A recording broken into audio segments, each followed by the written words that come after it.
Hello friends, this is Viraj from Perseverance Institute Mumbai. I hope everyone of you is doing well और आपका पढ़ाई सही से चल रहा है। As you know we are doing a series of lecture on medieval India जो आपके रिवीजन में हेल्प करेगा। तो this is continuation of that. Economy वाला और पॉलिटी वाला रिवीजन लेक्चर बहुत जल्दी आ रहा है, टेंशन मत लेना, वो हेल्प करेंगे आपको आपके एग्जाम में। Let us go into this lecture directly, ज़्यादा टाइम वेस्ट नहीं करते, टाइम बहुत कम है। तो सबसे पहले we will look into Mohammad Ghazni. ये पर्टिकुलर लेक्चर में हम लोग मोहम्मद गजनी और मोहम्मद गुरी के बारे में बात करेंगे और Turkish reasons for Turkish victory in India, reason for Turkish kings का victory in India in the battlefields and the reasons for why Indian kings lost. ठीक है, एंड इकदा सिस्टम बहुत इंपॉर्टेंट है। ये सारी चीज़ें फटाफट हम लोग कर लेंगे। मोहम्मद गजनी के बारे में सबसे पहले बात करते हैं। Mohammad was his name, Ghazni was the place जहाँ पे वो किंग बने थे। And today Ghazni is in today's Afghanistan, आज मतलब आज के अफगानिस्तान में है। He became the king of Ghazni in 1998 ED, sorry not 1998, 998 AD। 998 AD में वो सुल्तान बने थे गजनी के। He is considered to be hero of Islam, defender of faith, inflation of the ghazi spirit. गाजी कौन थे? गाजी वो लोग थे जो इस्लाम के लिए वॉर लड़ते थे। ठीक है, सो गाजी was a concept that developed when some soldiers started joining armies. Not for territory or money. They started joining army for the purpose of spreading Islam. ठीक है, spreading Islam, also spreading the territory of Islam. तो उसमें मोहम्मद गजनी ने उस particular spirit को और spread किया। ठीक है, you are fighting for Islam, वो वाले स्पिरिट को। Mohammad Ghazni claimed himself to be the descendant of Iranian king Afrasiab. देखो ये पर्टिकुलर चीज़ है ना, to claim that I belong to a particular family, ruling family of Iran, और I am a descendant of this great king of Iran Afrasiab. ये particular चीज़ जो है एक इवोल्यूशन के थ्रू हो रहा था, and that evolution was going away from the Arabian culture and mixing with the Persian culture. तो जो इस्लाम का जो डोमिनेंट कल्चर था उस वक्त जो होना शुरू हो गया था, दैट वाज पर्शियन कल्चर। तो remember this particular thing, at least in central Asia, Afghanistan, in those areas, alright. And that is why we see कि Mohammad Ghazni associating himself with an ancient Persian king. आगे बढ़ते हैं। In India how is Mohammad Ghazni remembered? He is remembered as plunderer and destroyer of temples. जो उन्होंने किया भी, काफ़ी सारे रेड्स किए टेम्पल्स के ऊपर, काफ़ी सारे रेड्स किए सिटीज़ के ऊपर और उनको प्लंडर किया।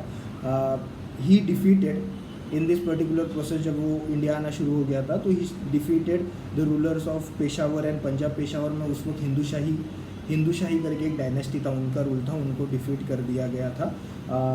Mohammad Ghazni defeated the Hindustani king of Peshawar, जिनका नाम था Jaipal, and he therefore extended his kingdom till Indus. After Jayapal, his son or his successor Anandpal was also defeated, and the new capital of Hindushahi kingdom, that is Nagarkot was also captured. उसके बाद आनंदपाला को जो है कुछ time तक as a feudal Lord रहने दिया गया था, एज अ फ्यूडेटरी रहने दिया गया था।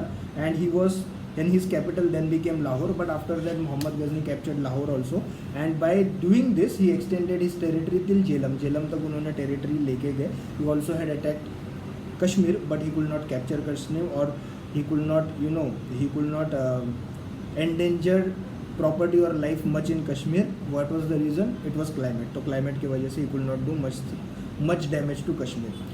इन 1015 AD he made series of attacks on the Indo Gangetic plains, and in that particular attack the aim was plundering.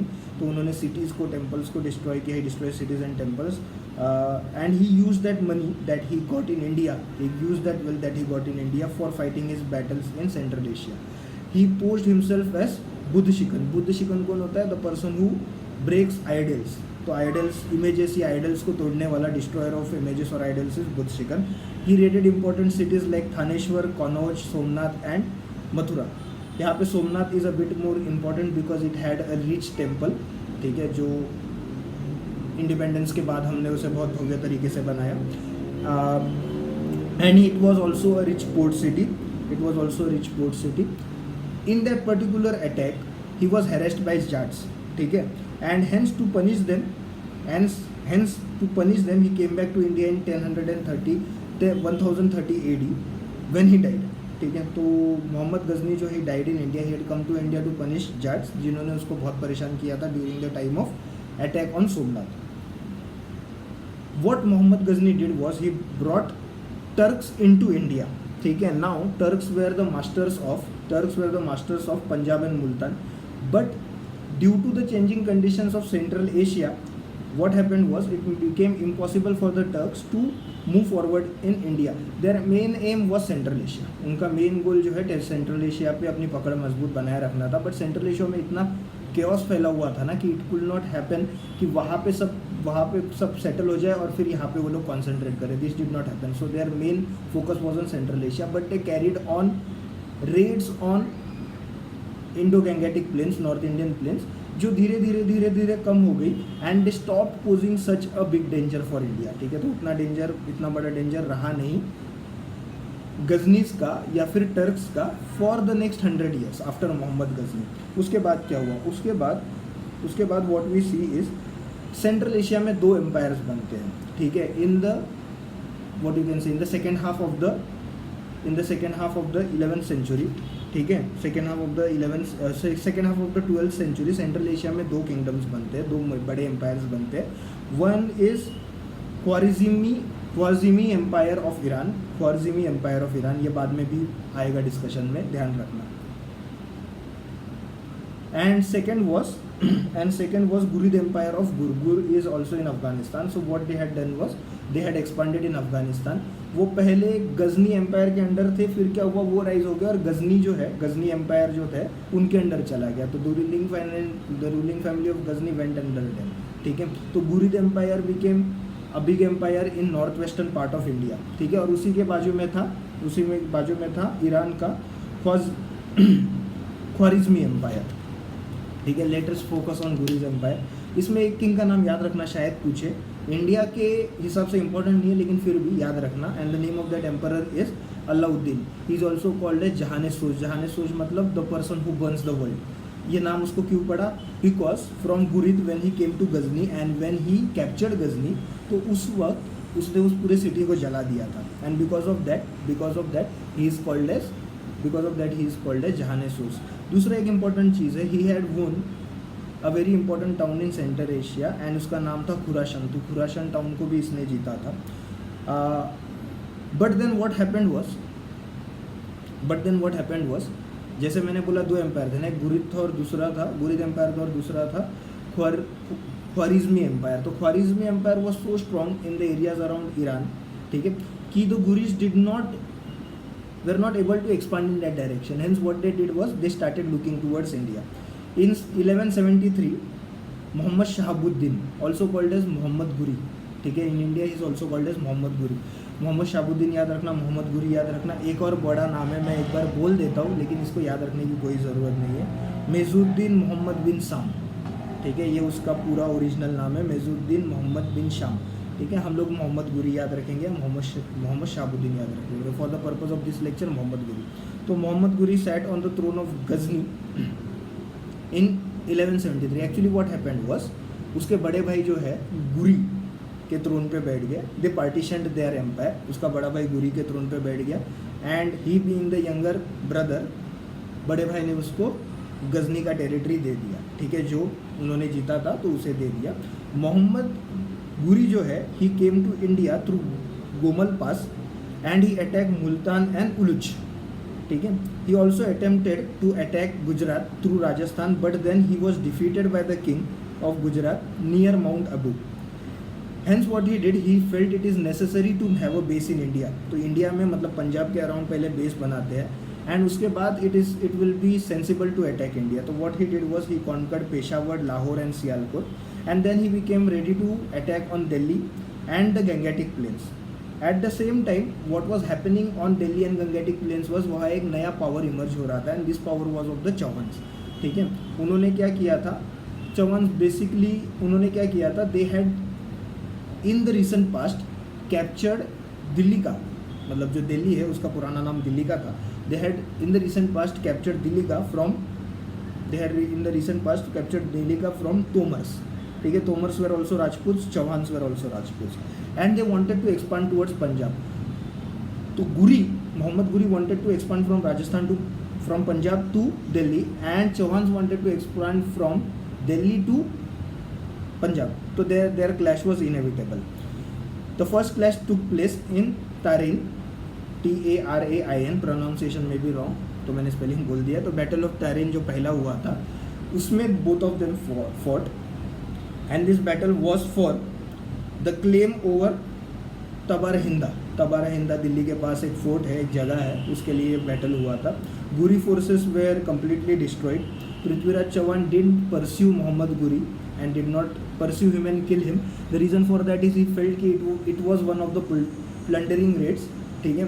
तो he did not feel कि मोहम्मद गुरी was so dangerous for him, and Mohammad Guri had territorial intentions in mind. तो that is something that historians feel कि that is the reason कि पृथ्वीराज चौहान जो है उन्होंने pursue नहीं किया मोहम्मद गुरी को. Alright, second battle of, and this particular battle, first battle of Tarain, ठीक है, it happened in 1192. Second battle of Tarain happened in 1194. ठीक है. In this particular battle, in second battle what happened was, Prithviraj Chauhan called for help from the neighbouring Rajput kings, and neighbouring Rajput kings जो है उन्होंने अपने contingents भेजे पृथ्वीराज चौहान को, except one particular king, and he was Jaichand of Kannauj. ठीक है. So there was rivalry between Prithviraj Chauhan and Jaichand. एक story ये भी है कि the reason for this rivalry was Prithviraj Chauhan without the permission of Jaichand married the daughter of Jaichand. ठीक है. दैट इज़ द रीज़न कि ये जो प्रॉब्लम था इतना बड़ा हो गया कि जब पृथ्वीराज चौहान प्रॉब्लम में भी थे तब जयचंद ने उनकी हेल्प नहीं की. ठीक है. बोथ फोर्सेस फॉट अगेन, जैसे मैंने बोला ताराइन में, but then this time Prithviraj Chauhan lost. ठीक है. Prithviraj Chauhan had more numbers with him, but the problem of Prithviraj Chauhan was, first and foremost, his army was not as organized and as centralized as the army of Muhammad Ghori. Second thing was that कि the Turks had better cavalry and better archery. ठीक है. They had better cavalry and better archery. एक और चीज़ हुआ after this particular battle, areas like Saraswati, Samana and Ajmer were captured by the Turks. After this particular battle, Delhi and eastern Rajasthan went into the hands of the Turk. अब हम लोग Turks का conquest देखते हैं in Bihar and Bengal. In Bihar and Bengal what happened after Bihar and Bengal, after the battle of Tarain, what happened was Mohammad Ghori for some time went back to his territory, his homeland, and then when he came back, and during this point of time Qutubuddin Aibak was made the administrator. ये बहुत important है. Qutubuddin Aibak was the slave of Mohammad गुरी, और एक slave के हाथ में उन्होंने अपना सत्ता दे दिया और होमलैंड चले गए, और कुतुबुद्दीन ऐबक आगे जाके सुल्तान बनने वाला था. Alright, will talk about that. When he came back, when Mohammad Ghori came back, he started his campaign again. This time what he did was he started attacking the upper Gangetic plains. He captured those areas, खास करके Jaichand's territory, that is Kannauj. In 1194 Kannauj was captured in the battle of Chandawar. ठीक है. Next target of the Turks was Banaras, and after Banaras was captured their border went till Bihar. Immediately after that, they also captured important strategic locations of Banaya and Gwalior. Not so important. This information not so important. फिर भी यार सुन लो. और एक information जो शायद इतनी important नहीं है लेकिन सुन लो. उन्होंने और important areas जो उन्होंने capture किए, there they were Mahoba and Khajuraho. ठीक है. And this they did from the Chandela kingdom. This they captured from the Chandela kingdom. आगे बढ़ते हैं. कुतुबुद्दीन ऐबक जो है, he did not go ahead from here. ठीक है. Neither did Mohammad Ghuri. यहाँ से आगे एक दूसरा आदमी बढ़ा, and his name was Bakhtiyar Khilji. तो बख्तियार खिलजी को ये बोला गया कि any area that you capture from Bihar, from Banaras के आगे जो एरिया तुम कैप्चर कर लोगे उसके गवर्नर तुम. ठीक है. And you will have autonomy of that area. तो बख्तियार खिलजी जो है started his adventure, and in that adventure he captured Bihar. He attacked and captured Bihar, and in that particular raid, what he did was he destroyed Nalanda and Vikramshila University. His next target was Bengal इसलिए because एक तो ये था कि area तो capture करना था, जितना एरिया कैप्चर करेगा वो उसका होने वाला था, plus Bengal was known for its internal resources and wealth. Bengal तो यार फर्टाइल सॉइल था, पोर्ट सिटी था, पोर्ट्स थे, पोर्ट्स का प्रोविंस था, तो बंगाल तो चाहिए था। तो he attacked Bengal. What he did was he and his some of his soldiers pretended to be Turkish horseman and entered the pilgrimage centre called as Nadia. उस वक्त नादिया में सेना किंग लक्ष्मण सेना मौजूद थे। He had come over there for pilgrimage and the attack was so surprising and the attack was made in such a fashion कि the सेना army thought कि और बड़ा आर्मी पीछे से आ रहा है, ठीक है। So it is only a force जो अभी अटैक कर रहा है, ठीक है, और बड़ा आर्मी जो है इनके साथ है। In that particular panic Lakshman Sena went away, Lakshman Sena slipped away and Bakhtiyar Khilji जो है वोन नाडिया। तो उसने एक तरह से एक इम्पॉर्टेंट टाउन जीत लिया विदाउट फाइटिंग मच, ठीक है। In 1204 what happened was Bakhtiyar Khilji attacked and captured Sena capital and that is Lakhnauti जो बंगाल का उस वक्त का कैपिटल था, उसे भी उसने कैप्चर कर लिया। Sena king settled himself in south Bengal, जो उस वक्त बोला जाता था सोनारगांव। याद रखना पुराने मतलब अभी के जो एरियाज हैं उनके पुराने नाम याद रखना, मैच द फॉलोइंग में पूछ सकते हैं। तो साउथ बंगाल का पुराना नाम था सोनारगांव। बाकी एरियाज के बारे में भी हम लोग बात करेंगे, don't worry. Khilji was appointed, obviously he was appointed the governor of Bengal. He then took an expedition to Brahmaputra valley, जहाँ पे that expedition he had taken because he had heard of Tibet and he wanted to go to Tibet, ठीक है। उसको लगा था कि वहाँ बहुत वेल्थ वगैरह है and he took that expedition to Brahmaputra Valley, जहाँ से he wanted to go to Tibet. In that particular expedition he failed miserably. What happened was the Magh rulers of Assam trapped him, ठीक है। तो उन्होंने क्या किया, Turks के army को अंदर आने दिया और जब वो अंदर आ गए तो उनको ट्रैप कर लिया और उनको चारों तरफ से अटैक कर लिया जंगल वॉरफेयर में। Turks could not stand that kind of a war and many of them started jumping in river. Khilji also jumped in the river and he survived, but then he was later on killed by one of his Amir. Amir कौन होते थे? High ranking officers were called as Amir. High ranking officers were called as Amir.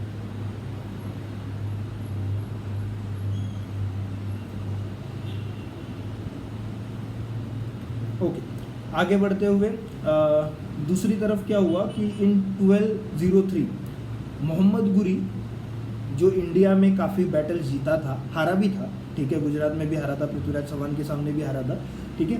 सो बहुत सी battle वो India में जीता था। When he went and tried to expand his kingdom in central Asia ना, he lost to the Khwarazmi empire of Iran, ठीक है। He lost to the Khwarazmi empire of Iran and central Asia, वहाँ पे वो हार गया। And then he considered कि हाँ ठीक है, वहाँ पे मेरा एक्सपेंशन तो हो नहीं रहा है, I will focus my energies on India again. So he started travelling back to India and in that particular travel he died. So he was attacked by few tribals और वहाँ पे उसकी डेथ हो गई। अगर हम लोग कंपेयर करें मोहम्मद गजनी और मोहम्मद गुरी को, इंपॉर्टेंट तो नहीं लग रहा है लेकिन यार सुन लो, पढ़ो, ठीक है, सुन लो।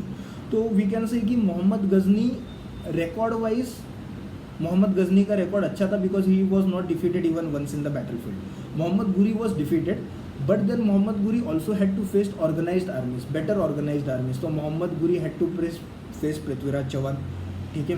ही had to face the Gujarat king जिन्होंने उसको हराया था माउंट आबू के बैटल में, ठीक है। And he also had to face you know in central Asia Khwarazmi empire, ठीक है। तो ये सारी चीज़ें मोहम्मद गजनी ने फेस नहीं की थी। बस इतना सुन लो, ख़त्म कर दो, बात ख़त्म। What were the causes of defeats of Rajputs? तो पृथ्वीराज चौहान हुए या फिर ईस्टर्न राजस्थान के राजपूत्स हुए या फिर उसी नॉर्दर्न गंगेटिक प्लेन्स के राजपूत्स हुए। Rajputs were ruling those areas ना। तो what were the reasons for the loss of the Rajputs? तो उसके बारे में कई चीज़ें बोली जाती है कि एक चीज़ें बोली जाती है कि this people had Turks had superior weapons. तो ये सच नहीं, इंडियन वेपन्स भी अच्छे थे। टर्क्स की जो आर्चर्स थे, टर्क्स आर्चर्स जो थे वो ज़्यादा अच्छे माने जाते थे, but Indian arrows were considered to be better and Indian arrows also guaranteed casualty because they were dipped in poison, ठीक है। स्वॉर्ड्स इंडियंस बेटर यूज़ करते थे, अच्छी यूज़ करते थे। बोथ वेर यूजिंग स्टीरप्स, मतलब घोड़े पे जो बैलेंस करने के लिए, पैर रखने के लिए जो होता है, बोथ वेर यूजिंग इट, ठीक है। आगे अगर हम लोग देखें तो Indians also had a positive element in their army, and that was elephants. एक बात और बोली जाती है with respect to Indian army की इंडियन आर्मी, क्योंकि इंडिया में कास्ट सिस्टम बहुत डोमिनेट करता था, तो इंडियन आर्मी में सिर्फ एक पर्टिकुलर कैटेगरी के या कास्ट के लोग आते थे, जिससे बहुत सारे लोग जो शायद वॉर में अच्छा परफॉर्म कर पाते लेकिन उन्हें मौका नहीं मिल रहा था. On the other hand Turkish army में ये प्रॉब्लम नहीं थी, but it is actually not the case. The reason for that is in Rajput kingdoms also जो आर्मीज थी उसमें नॉन राजपूत सोल्जर्स थे, ठीक है. Not only that, if we look in to the armies of Turks, उसमें भी इंडियंस थे, ठीक है. So there were people who were not of Kshatriya caste belonging to the Rajput armies also and belonging to the Turk armies also. तो तब तक जो है टर्क आर्मीज में Hindus from various caste had also started joining. तो that is also not something जो हम लोग प्रॉब्लमेटिक बोल सकते हैं. तो फिर वीकनेस क्या था, क्या रीज़न था? तो first and foremost was India में फ्यूडलिज्म का ग्रोथ हुआ था. तो सपोज एक king he is ruling from a particular area, तो he does not have complete control over that area. What used to happen is king के under king बन रहा था, and this lesser kings had become powerful, and many a times they did not listen completely to their protectorate. That is जो सबसे बड़ा king था उसका वो पूरी तरह से सुनते भी नहीं थे. इससे एक और प्रॉब्लम होता था, the army of the king was not that organise on the battle field. तो army of Indian king was not totally his army. उनकी आर्मी में 10 अलग अलग छोटे किंग्स की आर्मी होती थी, तो जिनको मैनूवर करना थोड़ा डिफिकल्ट हो जाता था बैटल फील्ड में. Alright. On the other hand Turk army was better organised. Turks की आर्मी जो है वो ज़्यादा ऑर्गेनाइज्ड थी. Reason for that is something called as इक्दा सिस्टम. इक्दा सिस्टम क्या था? Give me a breather for a minute. इक्दा सिस्टम क्या था? तो इक्दा वाज अ सेंट्रलाइज सिस्टम जिसकी इजाद हुई थी वेस्ट एशिया में. यहाँ पे क्या होता था, एक पर्टिकुलर आदमी को एक पीस ऑफ लैंड दिया जाता था, and from that piece of land what he had to do is, उसकी सैलरी आती थी plus he had to maintain some troops. Now remember this particular system is important because ये जो आदमी है ना, इसका एक इक्दा से दूसरे इक्दा में ट्रांसफ़र हो सकता था. ऐसा नहीं है कि दैट इक्दा बिलोंग्स टू हिम ओनली, अब वहाँ से किसी को वो हटा नहीं सकता है. It was also not hereditary, ठीक है. तो ये था कि आपने जो सर्विसेज दिए ना उसके बदले में आपकी पगार है, इस पगार में आपको कुछ मेंटेन भी करना है, कुछ सोल्जर्स भी मेंटेन करने हैं. On the other hand the sultan himself had something called as खलीसा. खलीसा is the land that directly belongs to sultan, और वहाँ से जो पैसा आएगा डायरेक्टली सुल्तान के ट्रेजरी में जाएगा, जिससे सुल्तान अपनी खुद की आर्मी तैयार करेगा. तो he was less dependent on the army of his governors या इक्तेदार, ठीक है. तो इक्ता जो है एक तरह से पगार देने का सिस्टम था, लेकिन वो किसी भी तरह से हेरिडेटरी नहीं था. जो ज़मीन दी वो हेरिडेटरी नहीं, ना ही उसका ओनरशिप है, याद रखना. ये मैं इसलिए इतना स्ट्रेस दे के बोल रहा हूँ ना, because this question has been asked. So what it did was this system created a more centralize leadership, ठीक है. मोर सेंट्रलाइज लीडरशिप जो उस वक्त बहुत ज़रूरी थी, स्पेशली इन बैटल फील्ड. तो इक्तेदार्स were completely in the control of sultan. Alright, okay. Another important problem with respect to the Rajputs was, या फिर India as a whole was, they did not keep an eye on what was happening in their neighboring territories, ठीक है. They did not think कि कितना powerful हो रहे हैं उनके neighbours, and they also did not know what were the real intentions. For example, Prithviraj Chauhan failed in understanding कि maybe the attack of Muhammad Ghori is not a plundering raid, it is something that he is doing for the purpose of acquiring territory in North India. So ये भी एक important चीज़ है जिसकी वजह से क्योंकि हम लोग समझ नहीं पाए ठीक से, क्योंकि इंडियन किंग्स उस वक्त समझ नहीं पाए ठीक से. So this particular attacks they could not avoid successful, ठीक है. And India went into the hands of Turks. Will stop here, and in the next lecture we will look into the foundations of Delhi Sultanate. Okay, chalo.